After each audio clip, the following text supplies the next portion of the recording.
The logging of California's giant redwood trees is a big job.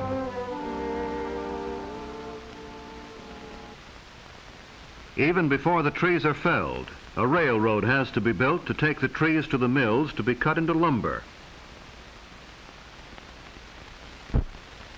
Surveyors lay out the lines that are followed by the railroad. The ties and the rails are laid even before the trees are felled. The X means that this tree will itself be used in moving other trees as soon as they are brought down and cut into logs.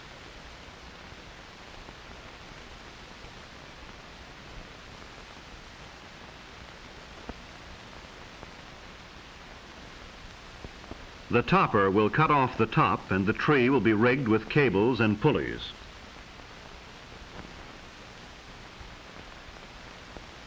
For most people, a job like this would seem too dangerous, but then logging is a hard and dangerous work, and these men take pride in their strength and courage.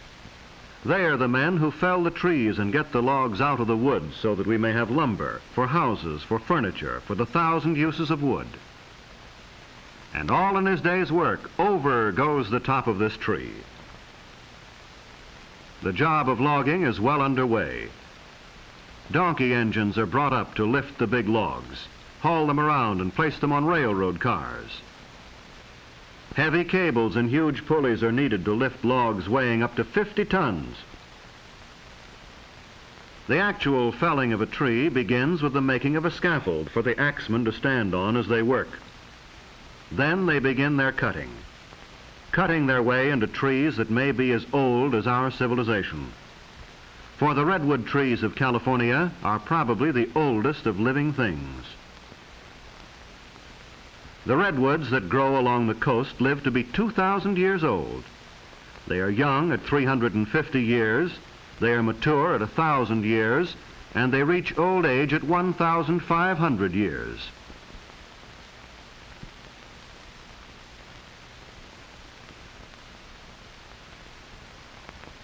All of the world's history since Christ was born could have occurred during the life of perhaps one of these redwoods. But just as the tree itself is able to live through centuries, to live even through forest fires, so when the axes, the wedges, and the saws bring it down, the lumber will last for many, many years. That is why it is very valuable as lumber.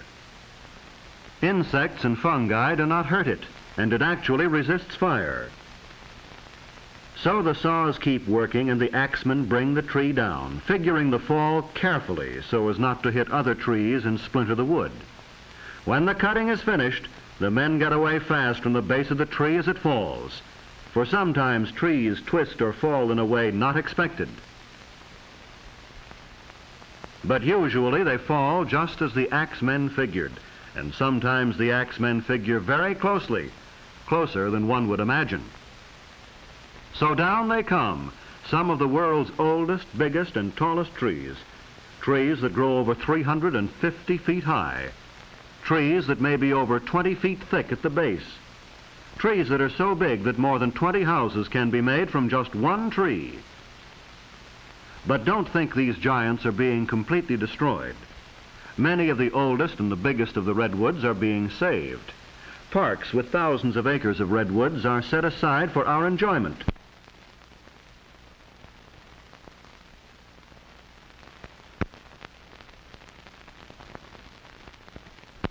But now the logs are cut to the lengths wanted by the mills and the carpenters and started on their way to becoming boards useful to mankind. But the journey is not quick, simple, or easy. The logs must be snaked out by big tractors and loaded onto heavy trucks, or dragged by the tractors out to the edge of the clearing where they can be picked up and carried overhead toward the railroad. The logs look small as they swing easily through the air. Notice the big tongs like ice tongs that are used in lifting and moving the logs, and the booms that swing the logs onto the flat cars. But with the arrival of the logs at the railroad, A second part of the log's journey to the mill is begun. Trees that were living and growing a few days before are now on their way to be sawn into lumber.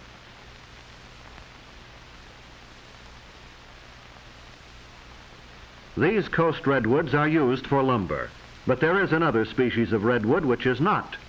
It is the redwood of the Sierra Nevada mountains.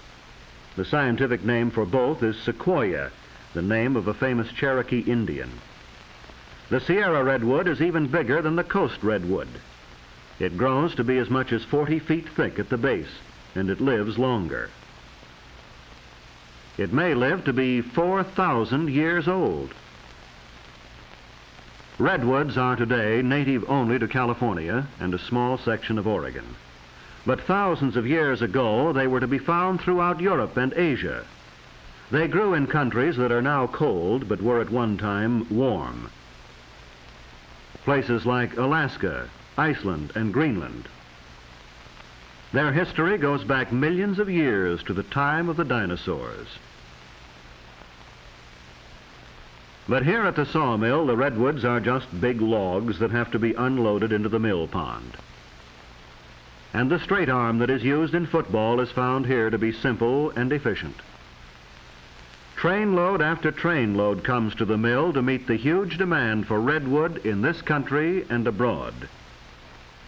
The demand for a wood that will not rot, that termites will not eat, that fire cannot easily burn.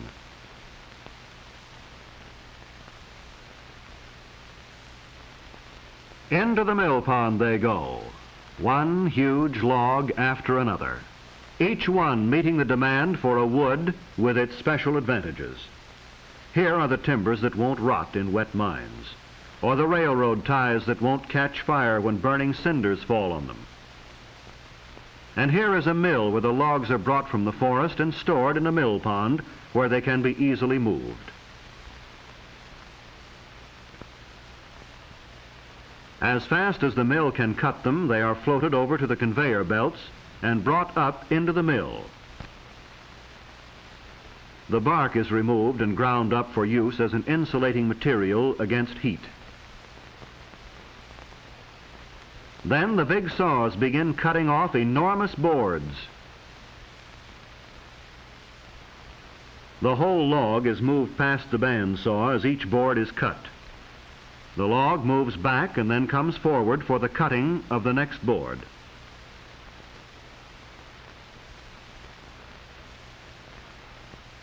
After this, the boards with bad parts in them are cut.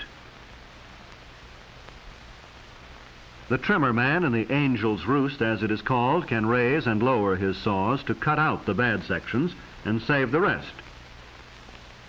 Then the boards are checked and graded for quality. From here on, with the drying and the seasoning, our redwood trees have become lumber. Instead of enormous trees miles away in the forest, we have timbers and boards being sorted and piled, stacked as high as a small tree by this hilky piler. And when the wood becomes seasoned, it will be shipped all over the world, taken from mills like this and transported to wherever redwood is needed. But when we look at stacks of redwood lumber, we may well be reminded of its ancient history, for this is lumber from a species of tree that has survived for millions of years. Trees that can withstand the insects and diseases that kill off other species. Trees that can withstand fire. Trees that tower over 350 feet. Trees that live to be 2,000 and 4,000 years old. The tallest, biggest, oldest trees in the world.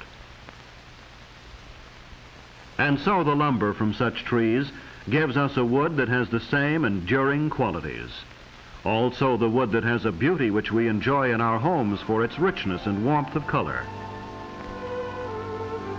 For just as the Russians discovered at the time when their old empire extended into California, and they built this stockade and blockhouse at Fort Ross, redwood has not only beauty and endurance, but a strength born out of the ages. The world's biggest and oldest of living things, the coast and Nevada redwoods, continue to live in our use of them just as they continue to live and grow in our forests today.